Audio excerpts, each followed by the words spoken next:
अस्सलाम वालेकुम dear students. आज हम फंक्शंस ऑफ किडनी को डिस्कस करेंगे। एज़ यू नो दैट कि किडनी में जो है मिलियन की तादाद में नेफ्रॉन्स होते हैं और ये नेफ्रॉन्स किडनी में जो वेस्ट होता है उस वेस्ट को रिमूव करने में ये किडनी की हेल्प करते हैं। यही वजह होती है कि हम इन नेफ्रॉन्स को किडनी का जो है वो स्ट्रक्चरल और फंक्शनल यूनिट कहते हैं। अब हम फंक्शनिंग ऑफ किडनी की बात करें तो किडनी का जो मेन फंक्शन होता है वो होता है यूरिन फार्मेशन।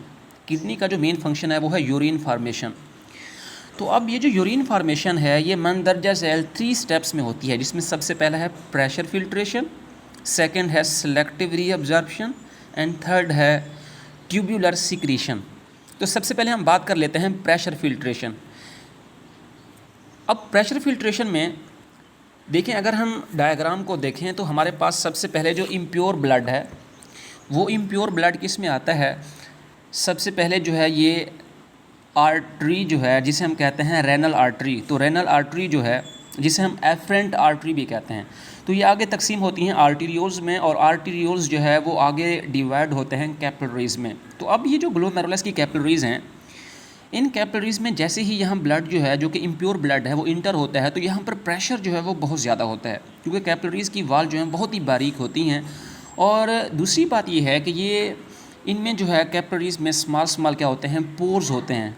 अब इन पोर्स की वजह से जैसे ही ब्लड इसके अंदर इंटर होता है, अब इसमें जैसे ही ब्लड ये इंटर होता है तो इसकी वाल, क्योंकि इसमें पोर्स होते हैं, तो इनमें से जो वेस्ट मटेरियल है और कुछ इसमें यूज़फुल प्रोडक्ट जो होते हैं वो भी यहाँ से रिमूव होकर इस कप शेप स्ट्रक्चर में आ जाते हैं। और इस कप शेप स्ट्रक्चर को हम नाम देते हैं बूवमैन कैप्सूल, क्योंकि ये प्रेशर की वजह से जो है ये फ़िल्टर हुए हैं। इनमें जो फिल्ट्रेट है वो इस प्रेशर की वजह से हुआ है, तो जिसकी वजह से इसे हम क्या कहते हैं, इसे हम प्रेशर फिल्ट्रेशन भी कहते हैं और इसके अलावा हम इसे ग्लोमेरुलर फिल्ट्रेट भी कहते हैं, क्योंकि ये जो स्ट्रक्चर है इसको हम कहते हैं ग्लोमेरुलस। अब जो सेकंड स्टेप है, सेकंड स्टेप को हम कहते हैं सिलेक्टिव रीअब्जॉर्प्शन। अब ये जो सिलेक्टिव रीअब्जॉर्प्शन है इसमें अगर हम देखें तो हमारे पास जो ग्लूकोज है और इसके अलावा जो वाटर है उसकी जो रीअब्जॉर्प्शन है, इसका जो रीनल ट्यूब्यूल का जो फर्स्ट पार्ट है जिसे हम कहते हैं प्रॉक्सिमल कन्वोल्यूटेड ट्यूब्यूल, यहाँ हो जाती है, यानी कि इसकी क्या हो जाती है, रीअब्जॉर्प्शन। जो चीज़ें यूज़फुल होती हैं उनको दोबारा जो है इस रीनल ट्यूब्यूल से जो है वो ब्लड में रीअब्जॉर्ब कर लिया जाता है। इसके बाद हमारे पास जो है वो 2 स्टेप्स हैं, यानी कि इससे आगे अगर हम देखें तो यहाँ पे हमारे पास जो है ये है लूप ऑफ हेनले। तो लूप ऑफ हेनले में एक जो है वो हमारे पास है डिसेंडिंग लिम्ब और दूसरा जो है वो है असेंडिंग लिम्ब। तो डिसेंडिंग लिम्ब जो है वो बेसिकली यहाँ जो डिसेंडिंग लिम्ब है ये परमीबल होता है किसके लिए, वाटर के लिए, जबकि इम्परमीबल होता है साल्ट के लिए। और जो असेंडिंग लिम्ब है ये परमीबल होता है साल्ट के लिए और इम्परमीबल होता है किसके लिए, वाटर के लिए, क्योंकि यहाँ पे हमने वाटर और साल्ट की कंसंट्रेशन को रेगुलेट करना है। एज ए रिज़ल्ट समटाइम्स जो हमारा ब्लड है, अब उस ब्लड के अंदर कुछ वेस्ट रह जाते हैं तो उन वेस्ट को दोबारा जो है इन रीनल ट्यूब्यूल के अंदर रिलीज़ किया जाता है और उस प्रोसेस को हम कहते हैं ट्यूब्यूलर सिक्रीशन। देखें, सिलेक्टिव रीअब्जॉर्प्शन और ट्यूब्यूलर सिक्रीशन को मैं वंस अगेन रिपीट कर रहा हूँ। देखें, सिलेक्टिव रीअब्जॉर्प्शन ये है कि इसके ऊपर बेसिकली क्या है, इसके ऊपर जो है वो ब्लड कैपिलरीज़ होती हैं, यानी कि इसके ऊपर अगर हम देखें तो क्या होती हैं, कैपिलरीज़। अब ये कैपिलरीज़ का काम ये होता है कि अगर यहाँ रीनल ट्यूब्यूल में कोई भी यूज़फुल प्रोडक्ट होते हैं तो उस यूज़फुल प्रोडक्ट को ये कैपिलरीज़ क्या करती हैं, अब्ज़ॉर्ब करती हैं। लेकिन अगर कोई वेस्ट प्रोडक्ट जो है इन कैपिलरीज़ में होता है, यानी कि इन ब्लड कैपिलरीज़ में होता है, तो उस वेस्ट प्रोडक्ट को दोबारा जो है इस रीनल ट्यूब्यूल में रिलीज़ किया जाता है। इस प्रोसेस को हम कहते हैं ट्यूब्यूलर सिक्रीशन।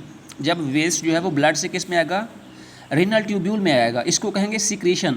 लेकिन अगर इस रीनल ट्यूब्यूल से यूज़फुल प्रोडक्ट को कैपिलरीज़ में अब्ज़ॉर्ब किया जाएगा तो इसको हम कहेंगे सिलेक्टिव रीअब्जॉर्प्शन। देखें, सबसे पहले जो इम्प्योर ब्लड है वो रीनल आर्टरी से आगे जो है ये डिवाइड होती हैं आर्टीरियोल्स में। आर्टीरियोल्स जो है ये एक्चुअली जो है वो डिवाइड होती हैं कैपिलरीज़ में, जो कि ग्लोमेरुलस में होती हैं। अब ग्लोमेरुलस के अंदर प्रेशर जो है वो बहुत ज़्यादा होता है, जिसकी वजह से वेस्ट और कुछ यूज़फुल सब्सटेंस जो है वो किस में आ जाते हैं, बूवमैन कैप्सूल में आ जाते हैं। और बूवमैन कैप्सूल से बूवमैन कैप्सूल से जो है जो वेस्ट आता है उसको हम कहते हैं ग्लोमेरुलर फिल्ट्रेट।